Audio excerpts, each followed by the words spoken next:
ஜென்ரலாக இருதய சம்மந்தப்பட்ட பிரச்சனை வந்து நடக்கக்குள்ள படிக்கட்டு ஏறக்குள்ள அதிகமாகும் அந்த வலி.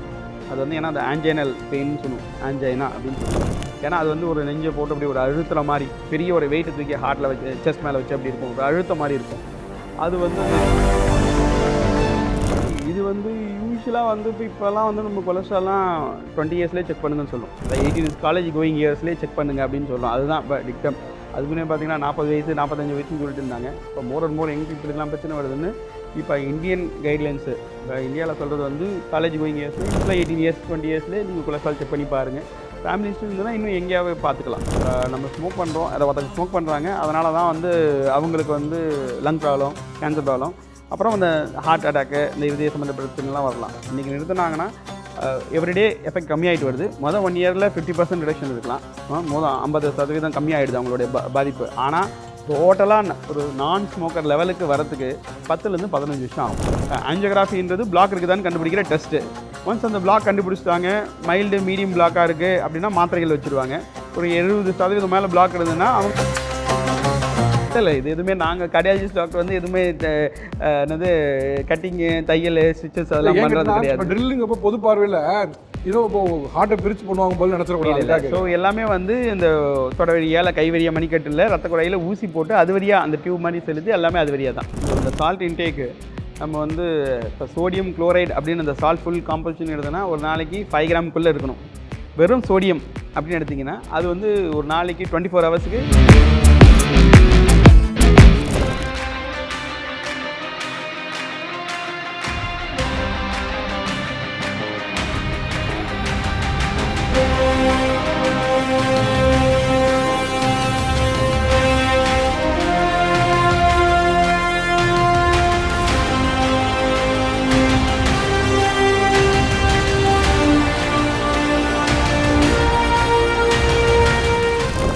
எல்லாருக்கும் வணக்கம்.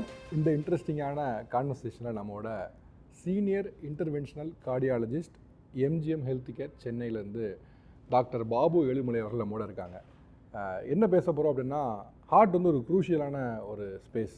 ஸோ அந்த ஸ்பேஸ் வந்து முக்கியமான நம்ம அதுக்கான முக்கியத்துவம் கொடுத்துருக்கோமான்னு கேட்டால் நிறைய இடத்துல கேள்விக்குள்ளே தான் இருக்குது.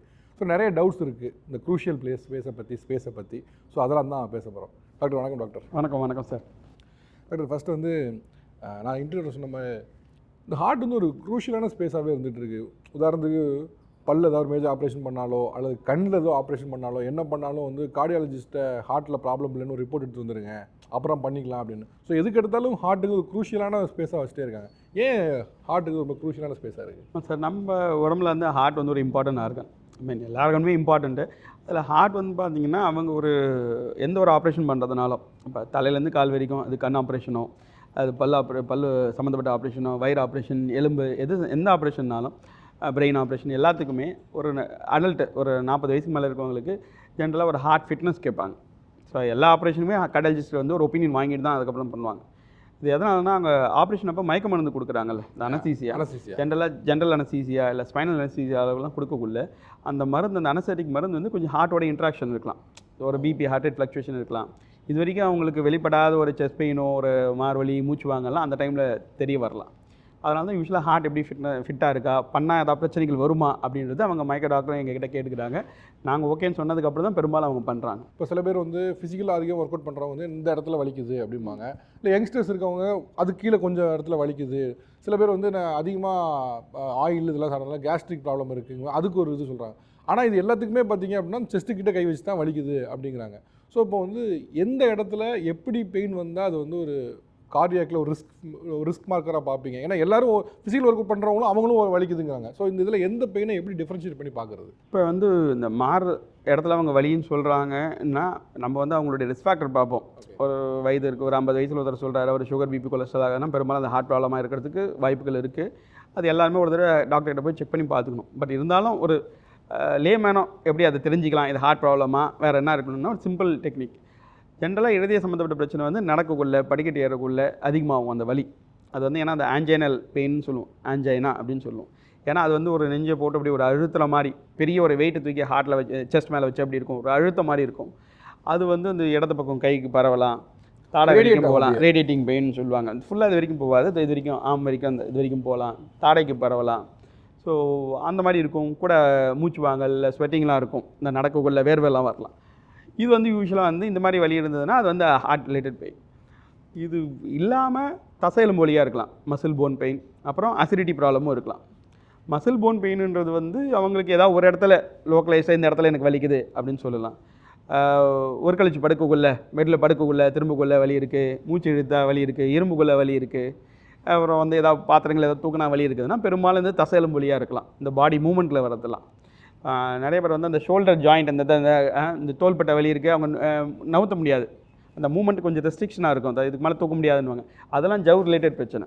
ஹார்ட் மூமெண்ட்டில் வந்து ஹார்ட் ரிலேட்டட் பெயினில் நடக்கக்குள்ள வலி வருது. இது வைட்டமின் டி டெஃபிஷியன்சி கம்மியாக இருந்தால் அது வரலாம். ஏன்னா வைட்டமின் டி வந்து தசை எலும்புக்கான வைட்டமின், கால்சியம், வைட்டமின் டி ஒழுங்காக இருந்தால் தான் கால்சியமும் போதுமான அளவில் இருக்கும். அப்போ தான் வந்து அந்த இல்லாட்டி அது கம்மியானதுன்னா தசை எலும்பு வலி வரலாம். இது ரொம்ப காமனான வந்து. அடுத்த இது வந்து இந்த அசிடிட்டி கேஸ்ட்ரிக் பெயின் அப்படின்னு சொல்கிறோம். இது வந்து பெரும்பாலும் உணவு சம்மந்தப்பட்டதாக இருக்கும். ஏதாவது வந்து அவங்க காரமாக சாப்பிட்டாலோ, இப்போ காஃபி டீ குடிக்கிறாங்க, அதனால் வந்து நம்ம பெரும்பாலும் காஃபி டீ வெறும் இதில் குடிப்பாங்க, அதில் கஃபீன் ஒரு கண்டென்ட் இருக்குது, அது வந்து அசிடிட்டி கேஸ்ட்ரிக் ஆசிட் அதிகமாக ப்ரொடியூஸ் பண்ணலாம். அதில் வந்து அவங்களுக்கு அதனால் வலி இருக்கலாம். சிலவங்களுக்கு சாப்பிட்டு முடிச்ச உடனே படுத்துட்டா வந்து ஏப்பமாக வந்துட்டு இருக்கும், ஸோ அதனால் சாப்பிட்டு உடனே படுக்காதுன்னு சொல்லுவோம். ஸோ இந்த அதெல்லாம் உணவு ரிலேட்டட், கேஸ்ட்ரோ ரிலேட்டட். பட் இப்போ இது எப்படி பிரித்து பார்க்குறது? இப்போ அசிடிட்டிங்கிறதுக்கும் இல்லை கார்டியாக்கில் ஒரு ரிஸ்க் ஃபேக்டர் இருக்குது, எப்படி பிரித்து பார்க்குறது? ஏன்னா இப்போ நம்ம டேபிள்லேயே கவுண்டர்ஸ்லேயே கிடைக்கிற மாதிரி இப்போ அசிடிட்டி ப்ராப்ளமாக இருக்கா, ஏதோ ஒரு பேக்கெட்டோ சேஷட்டோ கிடச்சிருது, டக்குன்னு வாங்கி போட்டு சரி பண்ணிடுறாங்க மாதிரி அவங்க நினச்சிட்றாங்க. ஸோ அப்போ எது அது ரிஸ்க் ஃபேக்டர், எது கேஸ்ட்ரிக்னு எப்படி பிரிக்கிறது டாக்டர்? இல்லை, பெரும்பாலும் நான் சொன்ன மாதிரி நீங்கள் டாக்டர்கிட்ட போய் பார்த்து அவங்க இல்லைன்னு சொல்கிறது தான் கரெக்டு. ஓகே. ஸோ இப்போ இதில் மெயின் கேட்ச் அல்லது கவனிக்க வேண்டியது வந்து பெயின் வந்து அப்படியே ரேடியேட் ஆகி ஒரு பக்கத்தில் அப்படியே வர்ற மாதிரி இருந்தால் உடனே போய் பார்க்குறது பெஸ்ட். ஆமாம், ஓகே. ஏன்னா பெயின் ஒரு இடத்துல இருந்தால் பிரச்சனை இல்லை, ஆனால் ரேடியேட் ஆகும் பெயின் சிக்கல். ஓகே.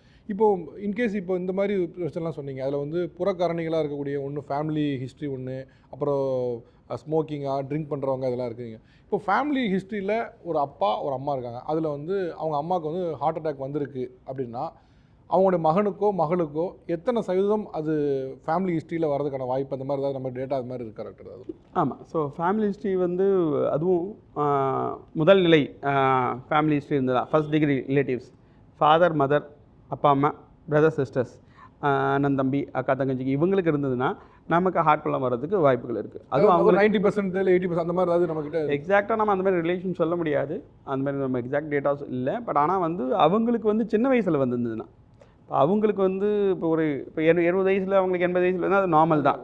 பட் அவங்களுக்கு வந்து அந்த மேல் ஃபர்ஸ்ட் டிகிரி ரிலேட்டிவ் ஆண்களுக்கு, நம்மளுடைய அப்பால அதுக்கு சகோதரர்களுக்கு 55 இயர்ஸ்குள்ளே வந்திருந்தாலோ, மதர் அம்மாவுக்கு இல்லை தங்கைகளுக்கு சகோதரிகளுக்கு வந்து 65 வயதுக்குள்ளே வந்திருந்தாலோ நமக்கு வரதுக்கு வாய்ப்புகள் இருக்குது. So cardiac arrest and heart attack ரெண்டுமே வந்து பார்த்துக்கு சிமிலர் தானா? அவங்களுக்கு ஹிஸ்ட்ரி இருந்துச்சுன்னா இங்கே வரதுக்கான வாய்ப்பு இருக்குது. அது இதில் மாரடைப்பு நோய், அதாவது கொரோனரி ஆர்டரி டிசீஸ்னு சொல்லுவோம். அந்த இதயத்தில் போகிற ரத்த குழாயில் அவங்களுக்கு ஒரு பிளாக் இருந்தால், எஸ்பெஷலி அவங்களுக்கு ஒரு ஆஞ்சியோகிராஃபி பண்ணி ஹார்ட் அட்டாக் வந்திருக்கு, ஸ்டென்ட் பண்ணியிருக்காங்க, இல்லை பைபாஸ் சர்ஜரி பண்ணியிருக்காங்கன்னா அந்த மாதிரி நமக்கு வரதுக்கு வாய்ப்புகள் இருக்குது. அது வந்து வெறும் இருதய சம்மந்தப்பட்ட பிரச்சனை இல்லை, இருதயம் மற்றும் ரத்த குழாய் சம்மந்தப்பட்ட பிரச்சனைனா கார்டியோவாஸ்குலர் டிசீஸ் அப்படின்னு சொல்லுவோம். அது வந்து அவங்களுக்கு ஸ்ட்ரோக் கூட இருக்கலாம், மூளைக்கு போகிற ரத்த குழாயில் பாதிப்பு இருந்தாலும் அதுவும் வந்து அந்த இருதய சம்மந்தப்பட்ட பிரச்சனை தான், இந்த ரத்த குழாய் சம்மந்தப்பட்ட பிரச்சனைனால. ஸோ இருதயம் மற்றும் ரத்த குழாய் சம்மந்தப்பட்ட பிரச்சனை நமக்கும் அதுமாரி வரலாம், அவங்களுக்கு இருந்ததுன்னா இந்த இண்டிவிஜுவலுக்கும் வரலாம். ஓகே. இப்போ ஒரு ஒரு ஒரு ஒரு ஃபேமிலியில் அப்பாக்கோ அம்மாக்கோ யாருக்கோ வந்திருக்குன்னு வச்சுக்கோங்களேன். இப்போ மகனும் இருக்காங்க அப்படின்னா அவங்க எந்த ஏஜ்லேருந்து இதை வந்து காஷியஸாக பார்த்துக்கிட்டே இருக்கணும், இந்த ஏஜ்லேருந்து அவங்க ரொம்ப காஷியஸாக பார்க்கணும் அப்படின்னா என்ன சொல்லுவீங்க? இது வந்து யூஸ்வலாக வந்து இப்போல்லாம் வந்து நம்ம கொலஸ்ட்ரால்லாம் 20 இயர்ஸ்லேயே செக் பண்ணுங்கன்னு சொல்லுவோம். அதாவது 18 காலேஜ் கோயிங் இயர்ஸ்லேயே செக் பண்ணுங்க அப்படின்னு சொல்லுவோம். அதுதான் இப்போ டிக்டம். அதுக்கு முன்னே பார்த்தீங்கன்னா 40 வயசு 45 வயசுன்னு சொல்லிட்டு இருந்தாங்க. இப்போ மோர் அண்ட் மோர் யங் பீப்புளுக்குலாம் பிரச்சனை வருதுன்னு இப்போ இந்தியன் கைட்லைன்ஸு, இப்போ இந்தியாவில் சொல்கிறது வந்து காலேஜ் கோயிங் இயர்ஸ்னால் யூஸ்வலாக 18 இயர்ஸ் 20 இயர்ஸ்லேயே நீங்கள் கொலஸ்ட்ரால் செக் பண்ணி பாருங்கள். ஃபேமிலி ஹிஸ்ட்ரி இருந்ததுன்னா இன்னும் எங்கேயாவது பார்த்துக்கலாம். ஜென்ரலாக வந்து ஆண்களோட பெண்களுக்கு யூஸ்வலாக ப்ராப்ளம் வரதுக்கு கொஞ்சம் இந்தமாதிரி ஹார்ட் ப்ராப்ளம் எங்கள் ஏஜில் கொஞ்சம் லெஸ் காமன், ஏன்னா ஈஸ்ட்ரஜன் ஹார்மோன் இருக்கிறதுனால. பட் இப்போ நம்ம காலகட்டத்தில் பார்க்கல பிசிஓடி, அவங்களுக்கும் சுகர் இருக்குது, டயபெட்டிஸ், தைராய்டு இருக்குது, இந்த ப்ராப்ளம் வரதுனால. ஸோ அவங்களுக்கு எங்கள் ஏஜில் கொஞ்சம் யங் லேடிஸ்லேயும் நம்ம ஹார்ட் ப்ராப்ளம் பார்க்கலாம். இப்போ பிசிஓடி தைராய்டுலாம் கூட இது கான்ட்ரிபியூட் பண்ணுதா? தைராய்டு பிசிஓடி இல்லை, பட் டயபெட்டிஸ் இருந்தால் ஒபிசிட்டி. ஸோ ஒபிசிட்டி இருந்தால் தானே பிசிஓடி, ஆட்டோமேட்டிக்காக இந்த அவங்களுக்கு மெட்டபாலிக் அப்னார்மலிட்டின்னு சொல்கிறோம். ஸோ அவங்களுக்கு அந்த மாதிரி இருக்கவங்களுக்கு வெயிட் அதிகமாக இருக்கும், தைராய்டு ப்ராப்ளம் இருக்கும். தைராய்டு ப்ராப்ளம் இருந்தால் கொலஸ்ட்ரால் மாறலாம், பிபி லெவல் மாறலாம். ஸோ இதெல்லாமே கொஞ்சம் ரிஸ்க் ஃபேக்டர்ஸாக வரும், எங்கள் ஏஜ்லேயும் வருது. எஸ்பெஷலி இப்போலாம் பார்க்கக்குள்ள யங் லேடிஸுக்கு டயபெட்டிஸ் இருக்குது, யங் லேடிஸ் வந்து ஹார்ட் ப்ராப்ளம் வராங்க. ஆண்கள் மட்டும் இல்லாமல் இளைய வயது ஆண்கள் மட்டும் இல்லாமல் இளைய வயது பெண்களுமே ஸ்மோக்கிங்லாம் பண்ணுறாங்க. அதனால் வந்து அதுக்கும் ஹார்ட் ப்ராப்ளம் வருது. Okay okay okay. இப்போ இந்த ஸ்மோக்கிங் அண்ட் ட்ரிங்கிங்கில் இப்போ இந்த ஸ்மோக்கிங் அண்ட் ட்ரிங்கிங்கை வந்து பண்ணுறவங்க ஒன்று, பண்ணாதவர்கள் இருக்காங்க. இப்போ ட்ரிங்கிங் வந்து பேசிவ் ட்ரிங்கிங்னு ஒன்று கிடையாது. பட் ஸ்மோக்கிங் வந்து ஒரு பேசிவ் ஸ்மோக்கிங் பக்கத்தில் இருந்தால் கூட வருது அப்படிங்க. இப்போ அதோடைய கான்ட்ரிபியூஷன் என்னன்னா, நம்ம ஊர்களில் அதுக்கான லாஸ் இருந்தாலும் கூட அது இன்னும் ஸ்ட்ரிக்டாக இல்லை. இப்போ நிறைய பேர் பஸ் ஸ்டாண்ட்லேருந்து ஸ்மோக் பண்ணுறது பார்க்குறோம், டீ கடையிலேருந்து ஸ்மோக் பண்ணுறது பார்க்குறோம். ஸ்மோக் பண்ணாதவன் பக்கத்தில் உட்காந்து கேஷுவலாக டீ குடிக்கிறான். ஆனால் அதோடைய பாதிப்பு வந்து இதாகுதுங்கிறீங்க. ஸோ பேசிவ் ஸ்மோக்கிங்கோடைய ஒரு பெரிய பிரச்சனை என்ன? ஏன்னா அது நம்ம இன்னும் பெருசாக பேசலை, ஏன்னா ஸ்மோக்கே பண்ணல அப்படிங்கிற மாதிரி நினைக்கிறாங்க. ஸோ பேசிவ் ஸ்மோக்கிங்கோடைய இம்பாக்ட்னு ஒன்று இருக்குல்ல, அது ஹார்ட்டில் எவ்வளோ இம்பாக்ட் இருக்குது? ஸ்மோக்கிங்கிறது ஒரு இம்பார்ட்டண்ட் பிரச்சனை. இப்போ ஏன்னா அது ஈஸியான அது ஒரு நிறுத்தினா அது கொஞ்சம் மாற்றங்கள். இப்போ சுகர், பிபி, கொலஸ்ட்ரால், வெயிட் அதிகமாகனா ரொம்ப கடுமையாக நிறுத்தி பண்ண வேண்டியிருக்கும். பட் ஸ்மோக்கிங்கிறது ஒரு ஹேபிட்டு. இந்த ஹேபிட்டை அடிக்ஷன் பண்ணுறது கஷ்டம். ஆனால் நிறுத்தினா எஃபெக்ட் உடனே மாறும். ஒருத்தவங்க ஸ்மோக் பண்ணுறாங்கன்னா உடனே ஹார்ட் ரேட், பிபி இன்க்ரீஸ் ஆகுது. அது இல்லாமல் அவங்க அந்த ஸ்மோக்கில் இருக்கிற நிக்கோட்டின், அப்புறம் கார்பன் மோனாக்சைடு, அந்த மாதிரி சில விஷயங்கள்லாம் வந்து அந்த நிக்கோட்டின்லாம் ஹார்ட் ரேட்டு, பிபிலாம் அதிகப்படுத்தலாம்.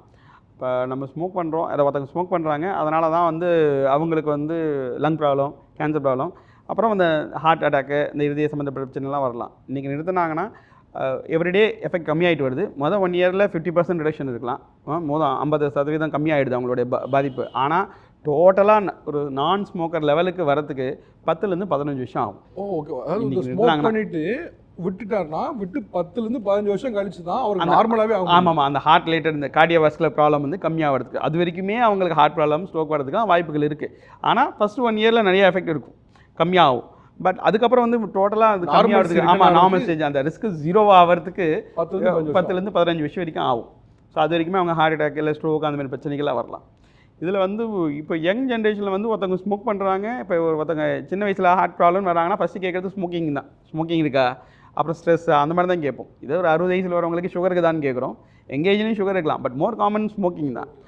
அப்புறம் பேசிவ் ஸ்மோக்கிங்கிறது பக்கத்தில் இருக்கிறவங்க, நம்மலாம் இருக்கோம் ஸ்மோக் பண்ணுறோம், பக்கத்தில் இருக்கிறவங்களுக்கு வந்துடுது. அந்த மாதிரி இருந்தால் பிரச்சனைகள் வருன்றதுனால தான் கவர்மெண்ட் வந்து வெளியில் பேன் பண்ணியிருக்காங்க. நீங்கள் சொன்ன மாதிரி ஸ்மோக் பண்ணக்கூடாதுன்னு சில கண்ட்ரீஸில், நம்ம கண்ட்ரிலையும் லா இருக்குது. அது எதனாலன்னு நிறைய பேருக்கு தெரியுதில்லை. ஏன்னா பக்கத்தில் இருக்கிறவங்க வந்து பேசிவ் ஸ்மோக்கிங் பண்ணுறவங்களுக்கு இவர் ஸ்மோக் பண்ணுற அளவுக்கு இருக்கக்கூடிய ரிஸ்க் இருக்கலாம். அவருக்கும் கேன்சர் வரலாம், அவருக்கும் லங் ப்ராப்ளம் வரலாம், அவருக்கும் ஹார்ட் ப்ராப்ளம் கூட வரலாம். நான் கேட்குறேன்னா, இப்போ ஒருத்தர் ஸ்மோக் பண்ணுறான்னு வச்சுக்கலாம். இப்போ ஒரு ஃப்ரெண்டு 2 பேர் ஒர்க் பண்ணுறாங்க ஆஃபீஸில். ஒருத்தர் ஸ்மோக் பண்ணுவார், இன்னொருத்தர் அவர் கூட சும்மா கம்பெனிக்கு போயிட்டு டீ சாப்பிட்டு வருவார்னு வச்சுக்கோங்க.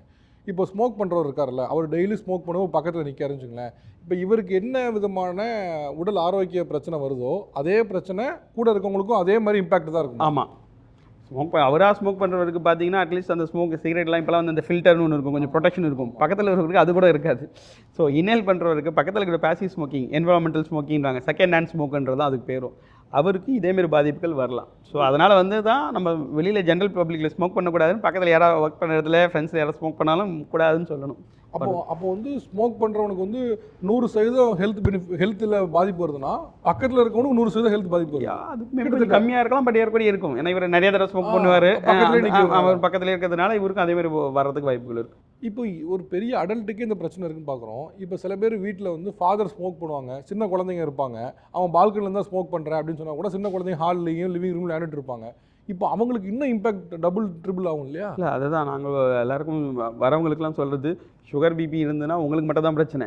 ஸ்மோக்கிங் பண்ணிங்கன்னா பக்கத்தில் இருக்கிற வீட்டில் இருக்கிறவங்க, பெரியவங்க, சின்னவங்க அத்தனை பேருக்குமே பிரச்சனை. ஸோ அதனால தான் வந்து அது ஸ்மோக்கிங் அவாய்ட் பண்ணணும், ஸ்டாப் பண்ணணும்னு சொல்கிறது. குழந்தைங்க இருக்கோம் இன்னும் அவங்களுக்கு வரும், அவங்களுக்கு இந்த மாதிரி பிரச்சனை வரலாம். Especially lung related problem. இப்போ ஸ்மோக்கிங் பண்ணுறவங்க வீட்டில் பார்த்தீங்கன்னா லங், அந்த குழந்தைங்களுக்குலாம் நிறைய பேருக்கு asthma related problem, lung related problem வரலாம், ஹார்ட் ரிலேட்டட் ப்ராப்ளமும் வரலாம். இப்போ ஹார்ட்டில் கூட ரிஸ்க் ஃபேக்டர்ஸ்லாம், ரிஸ்க் மார்க்கர்ஸ்லாம் பேசணும். இப்போ இதை டயக்னோஸ் பண்ணுறதுக்குங்கப்போ இப்போ எக்கோ, அப்புறம் மற்ற இசிஜி, இந்த மாதிரிலாம் சில விஷயங்கள் சொல்கிறாங்க. யார் எதை செக் பண்ணுறதுன்னு ஒன்று இருக்கும்ல. இப்போ ஒருத்தருக்கு ஒரு இது இருக்குது, இந்த ஏஜில் இருக்கவங்க, இந்த ரிஸ்க் ஃபேக்டர்ஸில் இருக்கவங்க, கோமார்பிடிஸ் இதெல்லாம் இருக்கவங்க இதை எடுக்கணும், அது மாதிரி இருக்கா? இல்லை வந்து பேசிக்கான இது போய் எடுத்துகிட்டா பிரச்சனை இல்லை அப்படின்னு இருக்கு? ஜென்ரலாக நம்ம வந்து ஒரு ஹார்ட் ப்ராப்ளம் இருக்குதான்னு கண்டுபிடிக்கிறது ஒரு இசிஜி மார்சொல் படம் எடுக்கிறோம். அது பெரும்பாலும் படுக்க வச்சு எடுக்கிறாங்க அமைதியாக, ரெஸ்டிங் இசிஜின்னு பேர். அதில் எல்லா ப்ராப்ளமும் தெரிஞ்சிடணும்னு அவசியம் இல்லை. ரொம்ப அதிகமாக வலி இருக்குது, ஹார்ட் அட்டாக், அந்த மாதிரி ஒரு எமர்ஜென்சியில் எடுக்கக்குள்ள நிறைய மாற்றங்கள் தெரியலாம். ஓபிடியில் வராங்க, அவங்க வந்து ஹார்ட் செக் பண்ணணுன்னு பார்க்குறாங்க, அவங்கள இசிஜி எடுத்து பார்த்து அது நார்மல்னால் மேபி ஒரு 50% ஓகே பிரச்சனை இல்லைன்னு சொல்லலாம். பட் மேற்கொண்டு ஹார்ட்டோட ஃபங்க்ஷன் பார்க்குறோம், ஹார்ட்டோட ஸ்கேன், அதான் எக்கோ அப்படின்ற ஸ்கேன்.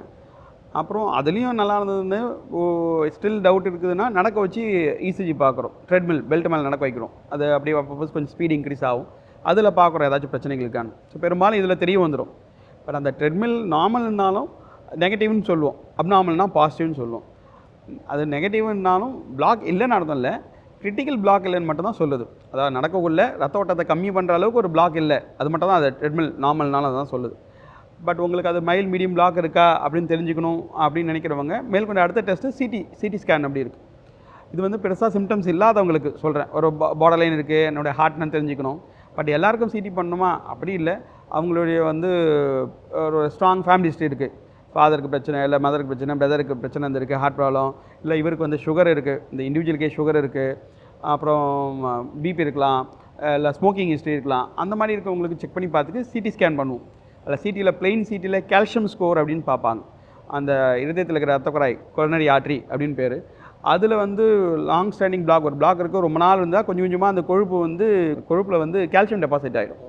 ஸோ அது வந்து அப்படி கல் மாதிரி இறுக்கி போயிடும். அதுதான் அந்த கொரோனரி ஆர்ட்ரி கால்சியம் ஸ்கோர். அதில் வந்து நம்ம சொல்ல முடியும் எவ்வளோ சதவீதம் பிளாக்னு சொல்ல முடியாது, பட் அட்லீஸ்ட்டு ரொம்ப நாள் பிளாக் இருக்குது அப்படின்னு வச்சு அதில் ஒரு இருக்குது. நார்மலாக அந்த கால்சியம் ஸ்கோர் 0 தான் இருக்கணும்.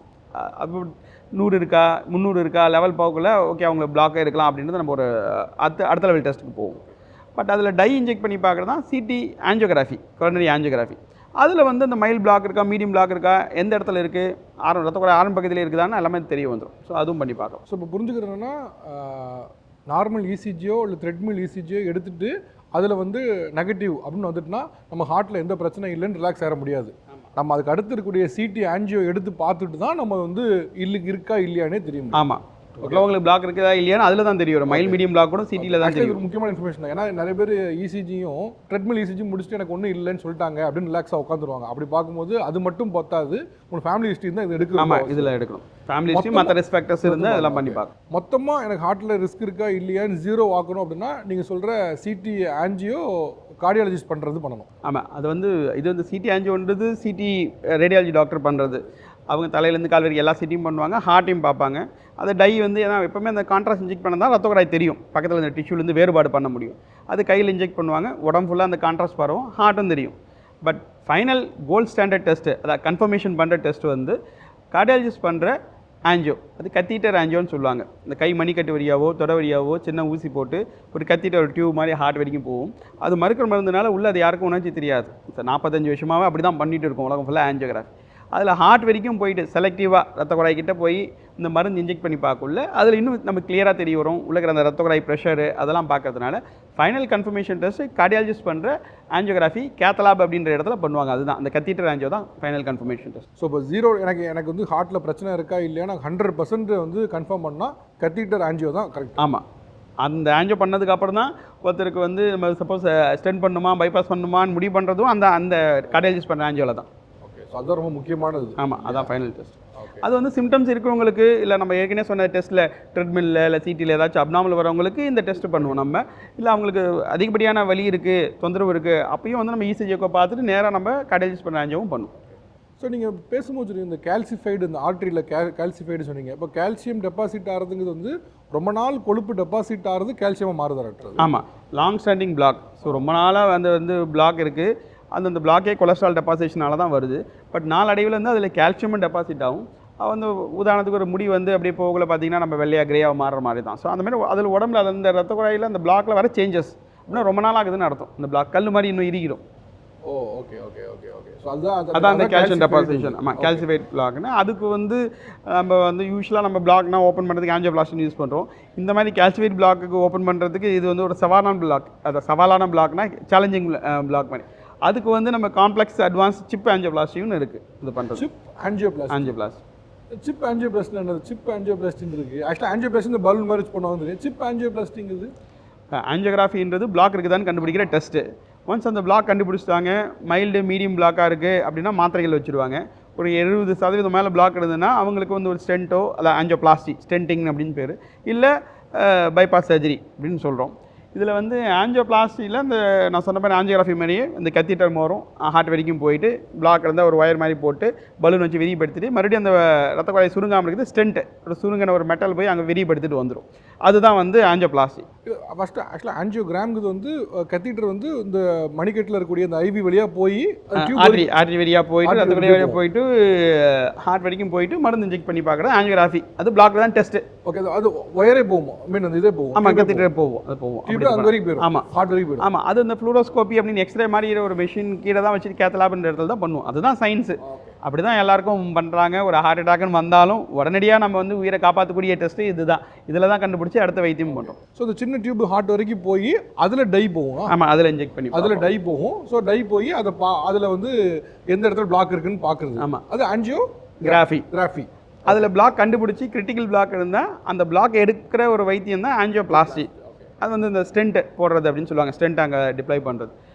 இதில் வந்து அந்த பிளாக் வந்து கல் மாதிரி இறுகி இருக்குது, இல்லை ரொம்ப சேலஞ்சிங் பிளாக்காக இருக்குது.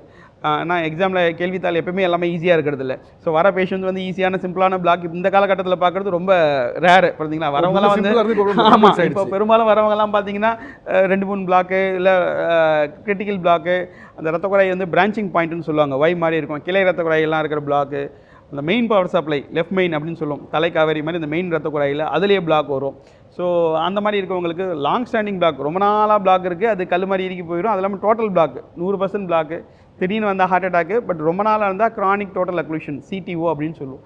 இந்த மாதிரி பிளாக்லாம் வந்து சிம்பிள் ஆஞ்சியோபிளாஸ்டி டெக்னிக்கில் ஓப்பன் பண்ண முடியாது. அதாவது பிளாக்ல 2 பிளாக் இருக்குது. ஒன்று சிம்பிள் பிளாக்கு, இன்னொன்று காம்ப்ளெக்ஸ். நீங்கள் சொல்கிறது வந்து நிறைய இடத்துல பிளாக் இருந்தாலும், அந்த பெரிய இடத்துல பிளாக் இருந்தாலும், அந்த மெயின் பவர் சப்ளையில் பிளாக் இருந்தாலும், மெயின் ரத்த குழாயில் ஆரம்ப பகுதியில் இந்த மாதிரி பிளாக்கு கல் மாதிரி இறுக்கி போயிருந்தாலும், இதெல்லாம் வந்து இந்த சேலஞ்சிங் பிளாக்ஸ். இதுக்கு தான் அந்த சிப் ஆஞ்சியோபிளாஸ்டி.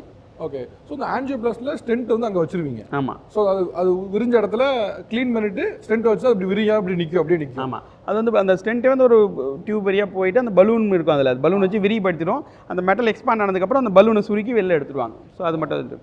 ஓகே, இதுவே பயங்கர அட்வான்ஸ்டாக இருக்குது. இதுக்கு அடுத்த அட்வான்ஸ் தான் சிப் ஆஞ்சியோபிளாஸ்டி. ஆமாம், சிப் ஆஞ்சியோபிளாஸ்டி. அதில் என்ன பண்ணிருந்தேன், இப்போ இதுவே வந்து யோசிச்சு பார்த்தா துடிக்கக்கூடிய ஒரு இதயத்தில் உள்ள பலூன் போய் அது விரிவடைஞ்சு அதில் ஒரு ஸ்டென்ட் வச்சு திருப்பி சுருங்காமல் வைக்கிற அளவுக்கு பார்க்கணும்னா ஒரு அட்வான்ஸ்டானது. இதுக்கு அடுத்த அட்வான்ஸ் சிப் ஆஞ்சியோபிளாஸ்டி. அது என்ன பண்ணுவீங்க? சிப் ஆஞ்சியோபிளாஸ்டி எல்லாரும் நினச்சிக்குவாங்க வந்து அதில் சிப் வச்சுருக்கீங்களா அப்படிங்கிறாங்க. இல்லை, உதாரணத்துக்கு பிளாஸ்டிக் சர்ஜரியில் பிளாஸ்டிக் வைக்கிறது இல்லை. சிப் ஆஞ்சியோபிளாஸ்டின்றது ஒரு அப்ரிவேஷன் தான். ஸோ CHIP, அதாவது காம்ப்ளெக்ஸ் ஹை ரிஸ்க் இண்டிகேட்டட் PCIன்னு சொல்லுவோம். இன் சிம்பிள் டேர்ம்ஸ் ஒரு அட்வான்ஸ்டு இல்லை காம்ப்ளெக்ஸ் ஆஞ்சியோபிளாஸ்டின்னு சொல்லலாம். இந்த மாதிரி இருக்கிற ஒரு காம்ப்ளெக்ஸ் பிளாக்கு இருக்கிற ஒரு அட்வான்ஸ்ட் ஆஞ்சியோபிளாஸ்டி. அதில் நிறைய டெக்னிக்ஸ்லாம் யூஸ் பண்ணுவோம். ஃபார் எக்ஸாம்பிள் வந்து அந்த கல் மாதிரி இறுக்கி போயிடுறதுக்கு வந்து பார்த்திங்கன்னா அந்த ட்ரில்லிங் அப்படின்னு பண்ணும், இந்த ரோட்டாப்லேஷன் அப்படின்னு பேர். இது எப்படின்னு பார்த்தீங்கன்னா, இப்போ ஒரு சாதாரண ஒரு தரையில் ரோடு போடுறதுக்கும் ஒரு மலைப்பகுதியில் ரோடு போடுறதுக்கும் கொஞ்சம் வித்தியாசம் இருக்குது. பாருங்க, அந்த பாறை மாதிரி இருக்கிறதுக்கு சில டைம் அந்த பிளாக்கு கல் மாதிரி இறுக்கி போயிருக்கும், ஒரு வால் சுவர் மாதிரி ராக் மாதிரி இருக்கும். அது வந்து நார்மலாக நம்ம ஸ்டென்ட் போட்டோம்னா அது எக்ஸ்பேண்ட் ஆகாது. ஸோ அந்த ஸ்டென்ட் இப்படி தான் இருக்கும், திருப்பி உடனே பிளாக்னு வந்துடுவாங்க. இல்லை அந்த மறுபடியும் நம்ம எக்ஸ்பேண்ட் பண்ணலாம், திரும்பி கொஞ்சம் நேரத்தில் சுருக்கிடலாம். ஸோ இதை ட்ரில் பண்ணி அந்த ஹார்ட் ஆர்டரில் ட்ரில் பண்ணுவீங்க. ஆமாம், அந்த ரத்த குழாயில் அந்த ஃப்ளூரோஸ்கோபி மிஷினில் ட்ரில்லிங் ரோட்டாப்லேஷன் சொல்லுவோம். ரோட்டான்னு ட்ரில் பண்ணுற மாதிரி இருக்கும். ஸோ தட் அந்த ஒரு பாறையில் குடாயிற மாதிரி தான். ஸோ அதில் வந்து அந்த ஏன்னா அந்த கல் மாதிரி இறுக்கி போகிறதுனால அந்த ஸ்டென்ட் அந்த பலூன்லாம் உள்ளே போகாது. அதுக்கப்புறம் நம்ம அதை பாதை கிரியேட் பண்ணிட்டு அதுக்கப்புறம் நம்ம ஆஞ்சியோபிளாஸ்டி, அதுக்கப்புறம் அந்த யூஷுவல் ஆஞ்சியோபிளாஸ்டி மாதிரி இருக்கும். இதில் அடிஷனல் ஸ்டெப் வந்து சில டைம் வந்து லேசரும் யூஸ் பண்ணும். லேசர் வந்து நிறைய உடம்புல பல இடத்துல வந்து ட்ரீட்மெண்ட்டுக்கு யூஸ் பண்ணுறாங்க. இப்போ வந்து கொரோனரி ஆர்டரி அந்த ரத்த குழாய்க்குள்ளேயும் ஒரு டியூப் மாதிரி சின்ன ஒயர் மாதிரி கொண்டு போயிட்டு அதுலேயும் அந்த லேசர் ஆஞ்சியோபிளாஸ்டி அப்படின்னா அந்த கால்சியம் இருக்குது இல்லை கல் மாதிரி இறுக்கி போயிருக்கு, அதுக்கெல்லாம் நம்ம யூஸ் பண்ணலாம் இந்த அட்வான்ஸ் டெக்னிக். இதெல்லாம் இன்வேசிவ்னு சொல்லக்கூடிய அறுத்து பண்ணுறது இல்லை. இல்லை, இது எதுவுமே நாங்கள் கார்டியாலஜிஸ்ட் டாக்டர் வந்து எதுவுமே என்னது கட்டிங்கு, தையல், ஸ்டிச்சஸ் அதெல்லாம் பண்ணுறது கிடையாது. ட்ரில்லிங் அப்போ பொது பார்வையில் இதோ இப்போ ஹார்ட்டை பிரித்து பண்ணுவாங்க போல நினச்சிடக்கூடாது. ஸோ எல்லாமே வந்து இந்த தொட வழியாக இல்லை கை வழியாக மணிக்கட்டில் ரத்த குழாயில் ஊசி போட்டு அது வழியாக அந்த டியூப் மாதிரி செலுத்தி எல்லாமே அது வழியாக தான். அந்த ட்ரில்லிங் உட்பட நீங்கள் வந்து உள்ள டியூப் வழியாக? ஆமாம், எல்லாமே இந்த டியூப் வழியாக தான். எல்லாமே மெலிசான நாளை மாதிரி இருக்குது, சின்ன டியூப் தான், எல்லாமே அது வழியாக தான் பண்ணுறோம் எல்லாமே. இதில் வந்து இந்த ஸ்கேரு அதெல்லாம் இந்த இதில் வருது அதெல்லாம் எதுவுமே இல்லை. ஹார்ட் பக்கத்தில் ஸ்கேல்பல், நோ ஸ்டிச்சஸ், அதான் அந்த இது கிடையாது, கட்டிங் கிடையாது, வெட்டு கிடையாது, தையல் கிடையாது. அதுதான். ஸோ தொட வழியா இல்லை மணிக்கட்டு வழியாவா? தொட வழியா இல்லை மணிக்கட்டு வழியா? அங்கே சின்ன ஸ்கார் இருக்கும். இல்லை, அதெல்லாமே மறைஞ்சிடும். அது சின்ன நம்ம யூஸ்வலாக அந்த பிளட் டெஸ்ட் எடுக்கிறாங்கல்ல, அதோட ஒரு MM மேபி பெருசாக இருக்கும். ஒரு 4 நாள் 5 நாளுக்கு அப்புறம் பார்த்தாங்கன்னா எங்கன்னு தெரியாது, அது மறந்தது. ஆமாம், இது எந்த மாதிரி கருவி தேவைப்படும் அப்படின்றதுக்கு உள்ள ஸ்கேனிங் பண்ணி பார்ப்போம் ஃபஸ்ட்டு. ஸோ ஃபஸ்ட்டு வந்து இந்த சிப் ஆஞ்சியோபிளாஸ்டியில் ரத்த குழாய்க்குள்ளே இப்போ வயிற்று ஸ்கேனு ஹார்ட் ஸ்கேன் பண்ணுற மாதிரி ரத்த குழாய்க்குள்ளே சின்ன டியூப் இருந்துச்சு, இது எந்த மாதிரி டெக்னிக் யூஸ் பண்ணணும், இது பண்ணிட்ட அப்புறம் அதேமாதிரி அந்த ஸ்டென்ட்லாம் ஒழுங்காக எக்ஸ்பேண்ட் ஆகிடுச்சா, திரும்பி மறுபடியும் வந்து அதனால் வந்து மறுபடியும் பிரச்சனைகள் வரக்கூடாது. ஸோ அதுக்கான அந்த ஸ்டென்ட் ஆப்டிமைசேஷன் சொல்லுவாங்க, போதும் அளவு எக்ஸ்பேண்ட் ஆகிருக்கா, அதெல்லாம் பண்ணி பார்க்கக்குள்ள நமக்கு அது வந்து அந்த லைஃப் வந்து ரொம்ப அந்த ஸ்டென்ட் டியூரேஷன் ரொம்ப நாள் வரும். அதனால் மறுபடியும் அந்த பிரச்சனைகள் வரதுக்கு வராமல் பார்த்துக்கலாம். ஆக்சுவலாக இப்போ முன்னே காட்டிலும் இப்போ இந்த சயின்ஸ் அட்வான்ஸ்மெண்ட் ரொம்ப இருக்குது. இப்படி சொல்ல பார்க்கும்போது ரொம்ப வியப்பாக இருக்குது. இன்னும் ஹார்ட்டில் ஒரு பிரச்சனைனாலே அவ்வளோதான் ஒரு லைஃபு பார்த்துக்குங்க அப்படின்னு சொல்கிற இடத்துல இப்போ இவ்வளோ அட்வான்ஸ்மெண்ட் ரொம்ப வியப்பாக இருக்குது. இப்போது இது வந்து ஒரு 60, 70, 80 வயசில் பண்ணாலும் அவங்க லாஞ்சிவிட்டி வந்து சிக்கல் இல்லாமல் இருக்குமா? ஏன்னா இப்போது 70, 80 வயசு இருக்கப்போ அவங்களுக்கு ஆல்ரெடி நிறைய ப்ராப்ளம்ஸ் இருக்கும், கோமார்பிட்டிஸ் ஏதாவது பிரச்சனை இருக்கலாம், சுகரு, பிபிலாம் இருக்கும். இதெல்லாம் பண்ணால் அவங்க உடம்பு தாங்குமா? அதை ஏற்றுக்கிற இது வந்து அவங்க உடம்பு இருக்குமா? ஆமாம். ஸோ ஒரு இப்போ 75 வயதுக்கு மேலே இருக்கவங்களுக்கு ஒரு ஓப்பனாக சர்ஜரி போடுறதா இருந்தால் யோசிப்பாங்க. அதை செய்யக்கூடிய பேஷண்ட் மட்டும் இல்லை, செய்யக்கூடிய டாக்டர் அனஸ்தடிஸ்ட். ஏன்னா அந்த வயதுக்கு வந்து லங்கு இஷ்யூ இருக்கலாம், அவங்களுக்கு இணை நோய்கள் இருக்கும், கோமார்பிட்டிஸ் அப்படின்னு சொல்லும். சுகர், பிபி, கொலஸ்ட்ரால் தவிர kidney function, lung problem, liver problem இதெல்லாம் இருக்கலாம். அந்த மாதிரி இருக்கவங்களுக்கு ஓப்பனாக சர்ஜரியில் ஜென்ரல் அனஸ்தீசியா யூஸ் பண்ண வேண்டியிருக்கும். அப்படின்னா அவங்க வென்டிலேட்டரில் வைக்க வேண்டியிருக்கும். ஸோ அது வந்து கொஞ்சம் மேபி டிஃபிகல்ட்டாக இருக்கலாம்.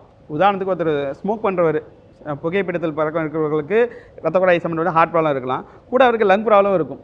ஸோ அந்த மாதிரி இருக்கவங்களுக்கு இப்போ அந்த வென்டிலேட்டரில் அவங்க போட்டாங்கன்னா கொஞ்சம் சில டைம் வந்து கஷ்டமாக இருக்கலாம். வென்டிலேட்டர்லேருந்து வீனிங் மறுபடியும் அதுலேருந்து வெளியில் வரது. நான் ஜெனரல் அனஸ்தீசியா யூஸ் பண்ணக்குள்ள ஓப்பனாக பைபாஸ் சர்ஜரியில் ஒரு அட்லீஸ்ட் 2 நாளாச்சும் இருக்க வேண்டியிருக்கும், மினிமம் வென்டிலேட்டரில் வச்சுருப்பாங்க. இதில் வந்து அதுக்கெல்லாம் காம்பன்சேட் பண்ணுறது தான் நமக்கு வந்து அந்த சிப் ஆஞ்சியோபிளாஸ்டி. இது வந்து முழுக்க நம்ம லோக்கல் அனஸ்தீசியாவில் பண்ணுறது, இல்லை மைல்டு செடேஷன் சொல்லும். முழு அந்த வென்டிலேட்டர் பெரும்பாலும் தேவைப்படாது. அவங்களுக்கு வந்து ஹார்ட் ஃபங்க்ஷன் கூட கம்மியாக இருக்கலாம். ஏன்னா நம்ம வேலை பார்க்குறது இப்போ ஹார்ட்டில் தான். ஹார்ட் எப்படியோ முக்கியமான ஆர்கன் பார்த்தோம். இப்போ அந்த ஹார்ட்லேயே வேலை பார்க்கக்குள்ள ஹார்ட் ஃபங்க்ஷன் ஆல்ரெடி கம்மியாக இருக்கவங்களுக்கும் நம்ம இந்த சிப் ஆஞ்சியோபிளாஸ்டி யூஸ் பண்ணுவோம். நம்ம இந்த மாதிரி காம்ப்ளெக்ஸ் ப்ரொசீஜர் பண்ணக்குள்ள அவங்களுக்கு வந்து ஹார்ட் ஃபங்க்ஷன் கம்மியாகிடக்கூடாதுன்றதும் ஒரு முக்கியமான ஒரு இது இருக்குது. அதுக்கு வந்து நம்ம பம்ப் இருக்குது, பலூன் பம்ப் அப்படின்னு யூஸ் பண்ணியிருந்தோம். இப்போ இருக்கிற காலகட்டத்தில் அதே வந்து கத்தீட்டர் மாதிரி இந்த டியூப் மாதிரி போட்டு அதில் ஒரு மோட்டார் பம்ப் அப்படின்னு இருக்கும், அது இம்பெல்லா அப்படின்னு சொல்லுவோம். அது பார்த்திங்கன்னா அந்த அதே மாதிரி தான், நம்ம ரத்த குழாய் வழியாக சின்ன ஒரு டியூப் மாதிரி தான் உள்ள ஹார்ட் வரைக்கும் செலுத்தி, ஹார்ட்டோட வேலை என்ன, பம்ப் பண்ணணும். ஹார்ட் வந்து ரத்தம் வந்ததுன்னா அது உள்ளே வாங்கி மறுபடியும் பம்ப் பண்ணால் மற்ற இடத்துக்கு. அதே மாதிரி இது வந்து அந்த இதயத்தில் லெஃப்ட் சைடில் லெஃப்ட் வென்ட்ரிக்கல் அப்படின்னு சொல்லுவோம். அந்த இடத்துல அந்த கத்திட்ட இருக்கிற அந்த மோட்டார் பம்ப் வச்சுட்டோன்னா அது வந்து பிளட் அங்கேருந்து எடுத்து மற்ற இடத்துக்கு அப்படியே வந்து அந்த மேல் பகுதி ரத்த குழாயிலேருந்து போகிற அந்த பெரிய ரத்த குழாய் ஹார்ட்டில் இருதயத்துலேருந்து போகிறதுல அந்த இடத்துல வந்து மறுபடியும் ரத்தத்தை வந்து ஃப்ளோ பண்ண ஆரம்பிச்சிடும், பம்ப் பண்ணி விட்டுடும். ஸோ பேசிக்காக என்னன்னா இந்த மோட்டர் வந்து ரிப்பேராக இருக்குது. ஸோ அதை சரி பண்ணுறதுக்கு ஒரு சின்ன மோட்டர் சரி பண்ணதுக்கப்புறம் அந்த மோட்டர் வெளியே எடுத்து. ஆமாம், கரெக்டாக நீங்கள் ஈஸியாக சிம்பிளாக சொல்லிட்டீங்க. ஸோ இந்த நம்ம ஹார்ட்ன்ற இன்ஜின் மோட்டர் வந்து ஒழுங்காக வேலை செய்யலைன்னா இந்த மோட்டர் வந்து இந்த கத்தீட்டர் மோட்டர் போடலாம். ஸோ அது இம்பெல்லான்னு பேர். அதை வச்சுட்டு நம்மளுடைய ப்ரொசீஜர், சப்போஸ் வந்து அவங்களுக்கு காம்ப்ளெக்ஸ் ஆஞ்சியோபிளாஸ்டி பண்ணுறோம், அட்வான்ஸ் ஆஞ்சியோபிளாஸ்டி பண்ணுறோம். சிலவங்களை பார்த்தீங்கன்னா எல்லா ரத்த குழாயும் பிளாக்காக இருக்கும், ஏதாவது ஒன்று தொட்டாலே வந்து பிரச்சனைகள் ஆகிடும். ஏன்னா நம்ம ஒரு தடையும் பலூன் விரிவுபடுத்துகிறோம், அப்போ டெம்பரரியாக கொஞ்சம் ரத்த ஓட்டம் கம்மியாகிட்டு தான் இம்ப்ரூவ் ஆகும் மறுபடியும். இப்போ ஆல்ரெடி அவங்களுக்கு பிளாக் எல்லா இடத்துலையும் இருக்குது அப்படின்னா ஹார்ட் ஃபங்க்ஷன் கம்மியாக போயிடலாம், ஏதாவது லைஃபுக்கு டேஞ்சர் ஆகிடுமோ அப்படின்ற கண்டிஷனுக்கு இதை நம்ம இது யூஸ் பண்ணுவோம். இந்த motor pump catheter motor pump இருக்கிறதுனால நமக்கு வந்து பேஷண்ட்டுக்கும் ஒரு கான்ஃபிடன்ஸு, பண்ணுற டாக்டருக்கும் ஒரு கான்ஃபிடன்ஸ் இருக்கும். சிலவங்களுக்கு வந்து ஒரு யங் பர்சன் வருவாங்க, heart attack, major heart attack, massive heart அட்டாக்னு சொல்லுவாங்க. வராங்க, திடீர்னு ரத்த குழாய் ஆரம்ப பகுதியிலே பிளாக் ஆகிடுச்சு, ஹார்ட் ஃபங்க்ஷன் டோட்டலாக கம்மியாகிடுச்சு, கார்டியோஜெனிக் ஷாக் அப்படின்னு சொல்லுவோம். ஹார்ட் ஃபங்க்ஷன் கம்மியாக போச்சு, பிபியும் கம்மியாகிடுச்சு. அந்த மாதிரி கண்டிஷனுக்கும் நம்ம வந்து இந்த மோட்டர் பம்ப் யூஸ் பண்ணலாம். ஸோ அதுக்கப்புறம் கொஞ்சம் அவங்களுக்கு ப்ரெஷர் நார்மலாகிற வரைக்கும் இந்த complex angioplasty, chip angioplasty use பண்ணுறதுக்கு யூஸ் பண்ணலாம். அது மேபி நம்ம ப்ரொசீஜர் முடிச்ச அப்புறம் பிளட் ஃப்ளோ இன்க்ரீஸ் ஆகிடுச்சுன்னா அன்றைக்கி சாயங்காலமோ ஒரு 4 ஹவர்ஸில் இல்லை ஒரு 1 or 2 டேஸில் நம்ம ரிமூவ் பண்ணிக்கலாம். பட் இது கேட்கறதுக்கு ரொம்ப வியப்பாக இருக்குது. இவ்வளோ ஒரு ஹார்ட்டில் பிரச்சனை, அது அந்த நேரம் சரி பண்ணுறதுக்கு டெம்பரரியாக ஒரு மோட்டரை வச்சு சரி பண்ணுறதுலாம் வியப்பாக இருக்குது. இந்த சால்ட் இன்டேக்கு நம்ம வந்து இப்போ சோடியம் குளோரைடு அப்படின்னு அந்த சால்ட் ஃபுல் காம்போசிஷன் எடுத்தோன்னா ஒரு நாளைக்கு 5 கிராமுக்குள்ளே இருக்கணும். வெறும் சோடியம் அப்படின்னு எடுத்திங்கன்னா அது வந்து ஒரு நாளைக்கு 24 ஹவர்ஸுக்கு 2 கிராமுக்கு கம்மியாக தான் இருக்கணும். அதுதான் எக்ஸ்ட்ரா ஆடட் சால்ட்டு இருக்கக்கூடாது. ஃபாஸ்ட் ஃபுட் ஐட்டம்ஸ்லாம் பார்த்தீங்கன்னா ரெடிமேடாக இருக்குது, ஒரு சூப்பர் மார்க்கெட்டில் இருக்கிற ரெடிமேட் ஐட்டம்ஸ் எல்லாமே சால்ட் இருக்கும். 2 கிராம்னா எடுத்தால் வர்றது 2 கிராம் அது. பட் நம்ம ஃபுட்டில் இருக்கிற ஐட்டம்லாம் இருக்குல்ல, அது வந்து நீங்கள் அதை எடுக்கிறது வந்து சால்ட்டு, சோடியம் குளோரைடு, அது வந்து 5 கிராம். ஆமாம், அப்படின்னா 5 கிராம்னா ஆமாம். ஸோ 5 கிராமுக்குள்ளே தான் 24 ஹவர்ஸ்க்கு நீங்கள் எடுக்கிற ஒரு ஆளுக்கு அவங்க யூஸ் பண்ணுறது. ஆனால் யோசிச்சு பார்த்து டாக்டர், நம்ம சாப்பாடில் போடும்போது 5 கிராம் ஈஸியாக போட்டுருவோம். ஆனால் மொத்தமாகவே 5 கிராம் தான் இருக்கணும். ஆமாம், 5 கிராம். அப்போ நம்ம சாப்பிட்ற காய்கறியில் சாப்பிட்ற ஃபுட்டில் காய்கறியில் சால்ட் இருக்கிறது இல்லை. பட் ஆனால் உணவில் அவங்க சமைக்கக்குள்ள மேபி ஒரு சாலட் பண்ணுறாங்க, அதில் போடுறாங்க. எல்லாத்துலேயுமே கொஞ்சம் லைட்டாக போடணும். பட் அவங்க வீட்டில் ஒருத்தவங்களுக்கு போடுறாங்கன்னா அது ஒரு ஆளுக்கு போடுறதில்ல. இப்போ 4 பேர் சாப்பிட்றாங்கன்னா அது ஸ்ப்ளிட் ஆகிடும். பட் அது கணக்கு பண்ணி தான் பண்ண வேண்டிய கணக்குங்கிறது ஒரு நாளைக்கு 5 கிராம் தான் உப்பு இருக்கு. ஆமாம், உப்பு அளவு வந்து நம்ம போடுறது 5 கிராம்ஸ் பர் டே தான். இவ்வளோ பேர் 5 கிராம் பண்ணுவாங்க தெரியல. டவுட் தான் ஆக்சுவலி. இப்போ நம்ம அப்பளம் சாப்பிட்றாங்க, ஒரு வடை சாப்பிட்றாங்கன்னா அதுலேயே உப்பு வந்துடும். ஒரு ஃபங்க்ஷன் படைக்கிறாங்க வீட்டில், அதுலேயே வந்து வடை இருக்கும், அப்பளம் இருக்கும், அதுலேயெல்லாம் உப்பு தந்துடும். ஸோ இதெல்லாம் கொஞ்சம் கான்ஷியஸாக இருக்கணும். ஸோ சொல்லப்போனால் அப்பளமே ஒரு டீப் ஃப்ரைட் ஐட்டம் தான். ஃபைனல் சார், ஒரு மித்து நான் இது வரைக்கும் வாழ்நாளை கேட்டுக்கிட்டே இருக்கேன், வந்தவுடனே எல்லாருமே இது காமனாக ஒன்று கேட்பாங்க, இந்த மித்தை நான் வந்து உடைக்கணும் அப்படின்னா என்ன சொல்லுவேன்? ரொம்ப நாளாக ஒரு மித்து வந்து என்கிட்ட எப்பயுமே வர்றவங்களாம் இந்த ஒரு மித்து ஒன்று வச்சுட்டு கேட்குறாங்க. இதை நான் ஒவ்வொருத்தரையும் சொல்லிட்டே இருக்கேன், பட் கீப் ஆன் இந்த மித்து வந்துகிட்டே இருக்கு, நம்பிக்கிட்டே இருக்காங்க அப்படின்னா ஏதாவது ஒரு மித்து இருக்கா அவங்களுக்கு? ஸோ மித்துன்னா நம்மளுடைய ஒயிட் சுகருக்கும் நாட்டு சர்க்கரைக்கும் எல்லோரும் வந்து கன்ஃபியூஸ் பண்ணிக்கிறது. அது நாட்டு சர்க்கரைனால அதிகமாக போட்டு சாப்பிட்றது. ஸோ இது வந்து எல்லோரும் பண்ணக்கூடிய ஒரு தவறு. ஸோ அப்படி இல்லைனா ஆர்டிஃபிஷியல் ஸ்வீட்னர் நெக்ஸ்ட்டாக ஏதாவது ஆட் பண்ணிக்கலாமா? இப்போ முடிஞ்ச அளவுக்கு அதை அவாய்ட் பண்ணுறது நல்லது தான் சொல்கிறோம். End of the day sugar is sugar, அதில் காஷியஸ் சுகர், அது காஷியஸ்.